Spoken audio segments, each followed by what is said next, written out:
Welcome to Take Me to Sarawak, the travel show that takes you on a journey for great food, culture, and meeting interesting people in little-known places. Follow me as I rediscover my homeland. Aram, kita rawon?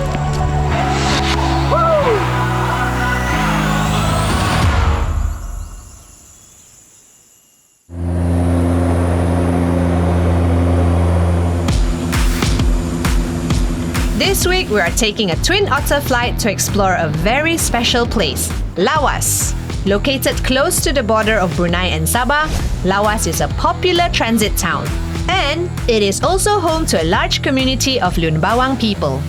Let's not waste any more time and head straight to the waterfall. Hi, Joseph! Hi, how are you? Good! Are you ready for adventure? Yes! Come! The Penawan Waterfall Eco Park has many activities to offer.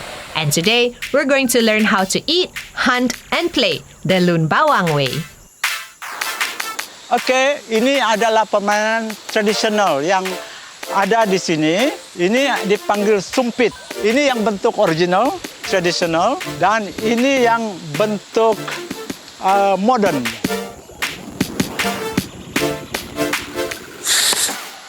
Oke, sekarang boleh coba kah?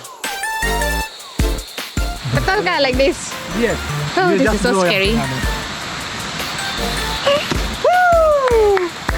I did it! I did it! Tembak saja mana-mana satu. Go! Oh, baik. Nampak tu, nampak. Traditionally, the sumpit was used as a weapon by the native tribes of Sarawak for hunting. However, in modern days, we do our hunting in supermarkets. So for most times, the sumpit is used for fun and games. Wow! Wow! Nah, then nothing is impossible. Sudah habis. That was fun! Now that we're done with the sumpit, we're gonna learn another way to hunt. This time, we're going hunting for fish. Meet Uncle Tugal. He is going to teach us all about the art of bubu making. Oke, ini adalah aktiviti membuat bubu. Oke, bubu merupakan satu alat yang digunakan untuk menangkap ikan, terutamanya orang-orang Lun Bawang dan juga orang-orang native lah. Ini size bubu yang kecil, ini yang sederhana, dan ini yang besar. Ini ibu bubu, dan ini anak-anak dia. Ini dibuat daripada rotan, bukan bambu. Yang ini bambu, dan sedikit rotan, dan kebanyakan dia bambu. Dan ini jenis bubu untuk menangkap udang. Ini dibuat dengan sangat teliti, kalau tidak tangan boleh luka. Kalau mau bikin dia siap sampai begini, Oke. kurang lebih 3 atau 4 jam. 4 jam, oi cepat juga tuh. Ini dia. Oke, ini yang untuk badan dia. Dia pertama dijalin dengan rotan, Oke. kan, baru ikat dengan ini. Oh, ikat dia. Ini bahasa Lun Bawang bukan bubu. Bekar bubu. Bekar bubu. Kalau dalam bahasa bingkai. Bingkai. Kalau orang bilang bubu tahan, Ya, ini kena uji dia. Nah, jadi dia bubu tu tidak berkecai kan? Produk test. Apa kata kalau saya pula berdiri? Tengok. Tengok, okey. Saya ni berat juga ni. Masih tahan. Jom. Now that our bubu is ready, let's go bait some fish. Kayu dia untuk menahankan bubu ini supaya tidak hanyut. We use big rocks. Batu, lontong lelang empat ni. Okey. Kita boleh pasang 5 bubu dekat sini, serentak. Dan kita buat benteng-benteng. itu ikan cium dia punya, kita punya bau umpan dari sana kan. Sana memang dia ke sini. Jadi sekarang kita kasih tinggal ni dulu. Kita tengok kita tangkap apa. Tinggal tomorrow we'll see there's a big fish. I just kidding. Get your hiking boots ready as Joseph is taking us for a hike to discover waterfalls around Penawan.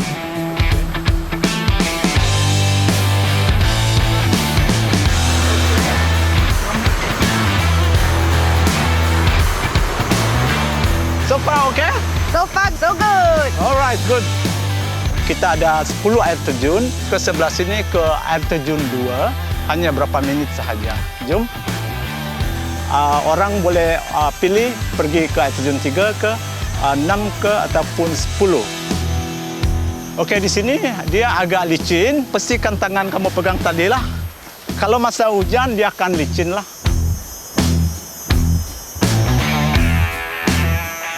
Yang menarik tentang air terjun ini, masa air besar, air kecil masih boleh melawat air terjun. Tidak ada masalah. So dia agak curam sikit. Ini kita panggil tangga monyet. Dulu kita ada tangga, kita pakai tali saja. Ini pokok kayu meranti. Inilah jenis daun tu. Nanti kita akan pakai untuk bungkus nasi. Walk slowly, hati-hati ya. Di sini dia punya angin sejuk, natural aircon.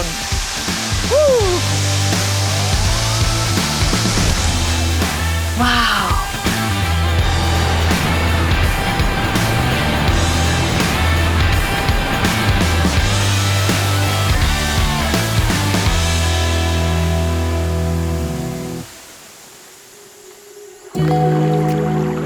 That was just the first of many waterfalls, and already I'm in love. Shall we see what's next?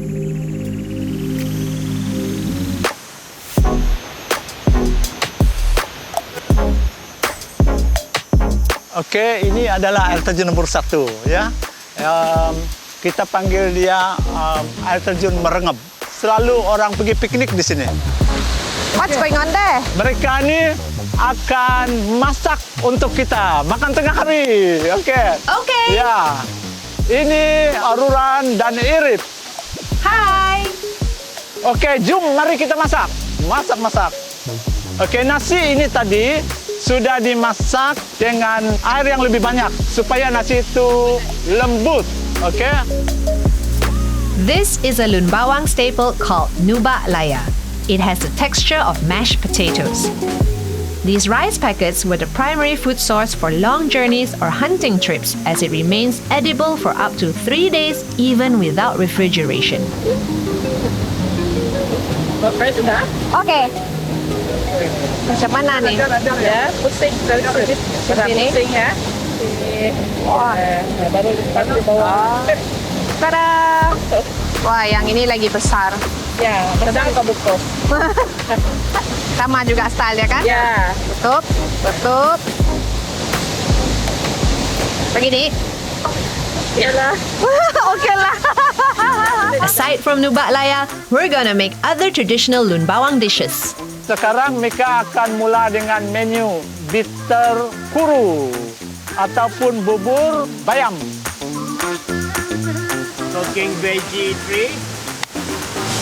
Menu yang kedua adalah sup sayur kampung. Ini adalah riak hutan. Kamu tengok di pokok sana tu kan? Now this is what I call organic food. While we wait for the master chefs to finish their cooking, let's go for a swim and enjoy the waterfall.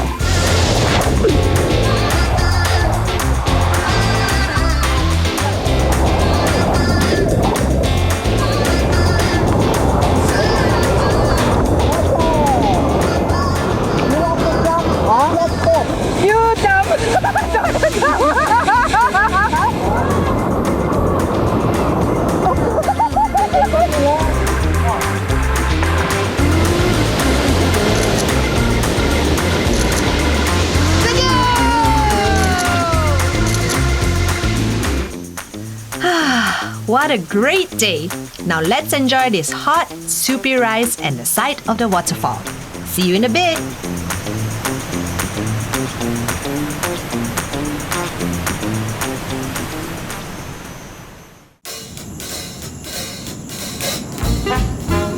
Welcome back to Take Me to Sarawak. We're now heading to Kampung Long Tuma in Lawas. Long Tuma is home to the iconic handmade ceramic beads. Let's hear more about this colourful tradition from the Tukang Ulong herself, Aunty Litat Mulo. Saya buat manik ini 30 tahun sudah. Manik yang paling berharga di suku kami Nun Bawang, peta, bau tulang, bau alai. Kalau dia ori, dia sampai 5.000. Ini panggil berat. Mesti Lun Bawang pakai. Ini gelang ni panggil bau burur. Ini mau lebih 10 tahun ini, belum lagi saya tukar. Kami bikin manik pun, kami cari cat mesti sama. Kalau ini yang paling susah. Yang peta pun, kami cari dia mesti dia color ori. Cat di kedai, cat papan. Mix dia lah yang susah. Tapi kami coba. Tahun 91 kami coba, 92, 93 baru dia ada berkesan. Kami mau belajarlah buat manik dari tanah liat. Mana anti ambil tanah liat? Di Sungai Lawas, tidak jauh dari sini. Ini Sungai Lawas, tempat saya ambil tanah liat. Kalau besar macam ni menyelam nanti. Tapi sekarang tidak berani. Banyak ada buaya. Saya angkat itu tanah sendiri ambil. Nanti tunggu airnya surut, baru nanti pergi korek-korek. Tidak lagi menyelam macam dulu. Tapi mesti kok bersih nih. Pasir-pasir di atas dan. Kalau satu peta kan 1 minggu lebih segak saya. Kalau kau tengok dia senang. Kalau dia tidak jadi 1 biji, siaplah. Dia tidak jadi nih peta. Sekarang ada kurang sudah mata. Nanti tak berapa tengok yang berdesain-desain. Anak yang ambil alih sekarang, Patricia. Hi Patricia. Hi. You want to join me? Beads making? Sure. Mari, saya tunjukkan cara buat manik. There are 5 key stages to making these beads: preparing the clay, shaping, drying, painting, and glazing. Saya start membuat manik secara full time dalam tahun 2015. Mula-mula saya buat manik ni, tengok mama saya selalu buat, saya mau tolong dia. Dan selepas saya tengok permintaan orang ramai, makin hari makin banyak. Itu yang membuat saya minat sebab dia ada penghasilan. Kita keringkan tanah tu. Kalau dia kering, dia akan jadi dough macam kue tu. Tidak terlalu dicak, tidak terlalu keras. Dan kita bulatkan. Nah, coba. Bulatkan.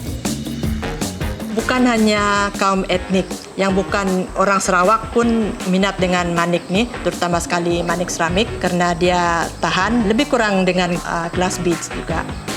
Selepas kita bulatkan, kita biar dia kering, tidak boleh dijemur, dan selepas dikeringkan baru kita bakar dia selama 3 jam di dalam oven.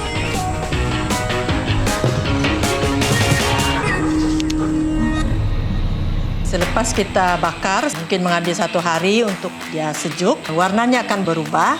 Mula-mula sebelum bakar dia akan begini, karena ada air. Lepas itu dia akan kering.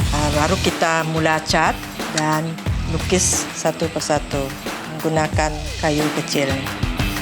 1 hari saya boleh lukis dan cat sekitar 500 biji. Dan ada desain yang susah dibuat. Kalau yang senang tu boleh juga sampai 800 biji gitu.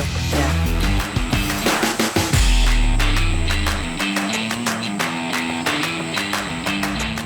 My letters are fat. Don't think I have enough space because Lawas people keep feeding me. I can't even put the E in. Oh man, this is so nice. I don't care, I want to do this again. Then another one. Tip yang tajam. Tajam panis. Oh. Cuma saya tidak pandai sejak. Perlu apa? Passion. Ini berapa tahun sudah buat? Kalau tidak pandai berarti tidak. Jangan buatlah. Kalau dia cantik betul, tidak art sudah. I know why my beats shorter. Ya. Selepas manik ni dicat dan dilukis, kita akan menggunakan glaze ini untuk membuat pembakaran yang terakhir supaya dia jadi manik seramik. These beads have a pretty cool history. It was actually used as trade currency for merchants. Aside from looking good, it is also believed that the longer it lasts, the better. That's why heirloom beads are so valuable. Manik tradisi itu yang ada warna dia, cara pemakaian dia, peta yang di kepala itu cara cucuk dia lain, desain dia lain. Itu saja yang membezakan dia. Dia pun digunakan sebagai barter trade juga. Sampai ke sawah pun diorang beli pakai manik juga. Kerbau pun pakai manik juga dulu. Tapi sekarang ini hanya untuk perhiasan saja lah. Ini proses terakhir, membuat rantai ke, membuat anting-anting ke, gelang ke. Saya lebih suka buat rantai. Ada untuk santai, ada untuk pergi ke majlis-majlis. Untuk membuat rantai ini ada juga banyak bahan yang diguna dan ada juga yang simple, yang tidak perlu banyak aksesoris lah.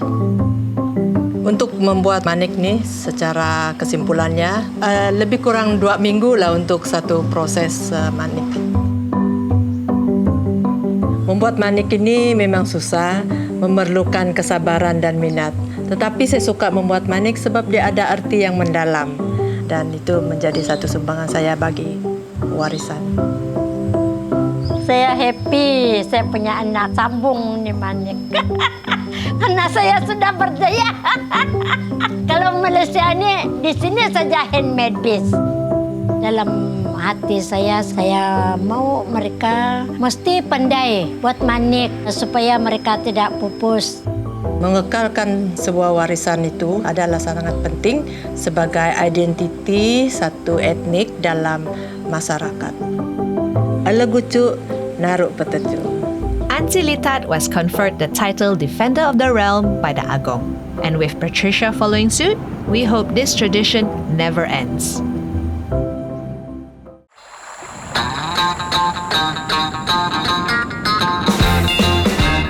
And we are back. This is Kampung Awat Awat, a floating fishing village in Lawas. But we are not here for fish. Instead, we are here for some yummy kuih. Hai Makcik. Hai, Helen. Masuklah.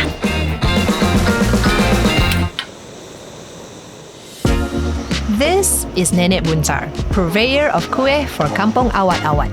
Makcik buat kuih selama 30 tahun dah. Anak-anak yang tolong, cucu-cucu yang tolong. Kalau pagi nak buat kuih tu, makcik sediakan barang-barang yang untuk dibuatkan kuih kan. Sekalian tepung apa, nak buka kelapa. Selalunya makcik buat kuih yang kukus saja, yang cucur jugalah. Yang makcik buat ada dalam 7 macam lah kuih. Bingka, serimuka, serupa, cakwe, kuih pau, kuih kuci, telapam.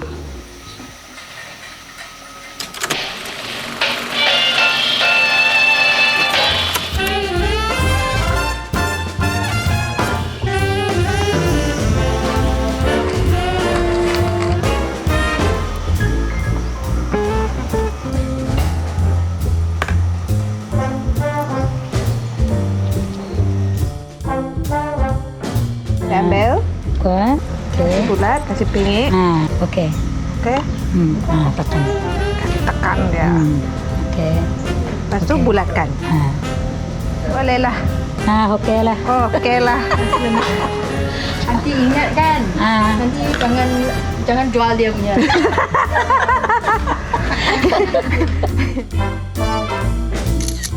Pelanggan ramai. Dari pukul 5.30 makcik jual, dah 6.30 dah habis.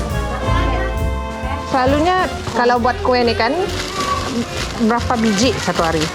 Kalau booking sampai 400 biji nih. Yang ini? Kalau waktu puasa memang banyaklah bikin. Jadi dia dulu kecil-kecil jalan kaki lah pergi kampung. Aku datang ke rumah-rumah lagi. Suruh masuk rumah dari pukul 4 subuh atau kan sudah atau di luar. Sekarang udah lagi lah. Pakai telepon sejak. Kalau ambil sudah orang. Modern sudah. Terima kasih. Kuih making is a family business, and so everyone pitches in to help. Makcik buat apa tu? Kuih sari muka. Adliana nih, cucu saya yang tua sekali nih. Warnanya ini macam udah cukup dah. Cukup biasa lah tuh. Biasa kalau puasa, nenek suka bangun awal-awal, minta tolong lah buat kuih. Macam-macam kuih dia buat.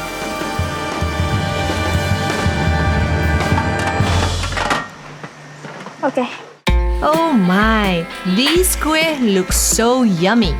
While it cooks, the sweet aroma of coconut milk and sugar fills the air. I can't wait to try some. But first, let's deliver these goodies. Dulu kampung Awat-Awat ni, diorang bilang macam sungai saja kan. Orang dulu bukan pakai injin, dia pakai awat sejanya, awat pakai pengayuh kan. Itulah diorang yang dulu-dulu lah bagi tukarnya nama kampung Awat-Awat. Bye. Serang heyo. Orang sini tapi ndak tahu rumah. Kalau aku rasa ndak selamat tangganya tu kau naik kah? Okey, ni kita pergi mengantar makanan orang seberang. Lepas tu kita mau hantar guna bot.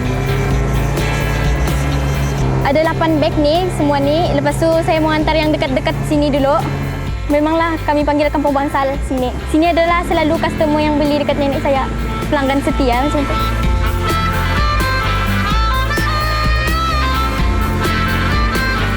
Ni jambatan, dah tahu jambatan apa tapi kena panggil jambatan lah, jambatan Awat-Awat. Ni rumah first guys, so cari dulu namanya. Okey. Menyangkut kah? Kita berapa tah? 3. Ani itu mah. Bangunan dong punya, disatukan. Second trip kami pergi rumah kedua. Reza, dari Natali. Hai. Jaga kepala. Babu Darina. Ini Babu Darina punya. Pelakon tambahan mo kah? Masih. Rumah seterusnya kita akan masuk kampung menengah ni. Masuk sungai lagi rumah. Selain bot ni, saya pakai itulah kereta. Kereta ataupun motor. Ramai orang cakap kalau duduk bandar stres lah kan. Kalau duduk kampung ni best je. Ni kampung menengah pedalaman lah ni, macam kira-kira di dalam lah kawasan pedalaman macam ni. Ada macam 30 buah rumah dalam ni. Tapi best lah duduk di kampung. Lagi-lagi kampung Awat-Awat. Best. Thank you. Okay, thank you very much. The last house.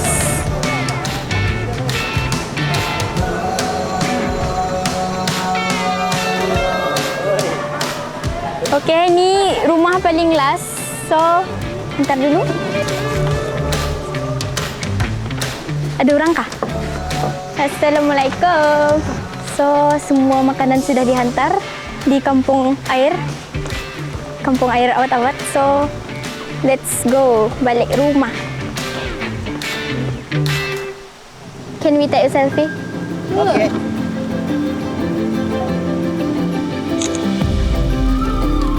Upon returning to the house, I was surprised with a big lunch. Nenek Buntar's family spoiled me with all sorts of freshly caught seafood. Makanannya baik. Makcik akan buat kuih ini sampai bila-bila mas selagi hayat di kandung badan. Kalau datang kampung Awat-Awat, jangan lupalah beli kuih tempat makcik. Dan jangan lupakan makcik, datanglah rumah. Nama kedai Nenek Buntar. Kampung Awat-Awat has filled my tummy with delicious food and filled my heart with warm people and friendly faces. I'll definitely be back. Until next time, Ui Mawan nemu. Saya kasih pukul dia, Uncle. Okay. Please don't fall. Please don't fall. My life depends on this fish. Okay, I'm not rolling.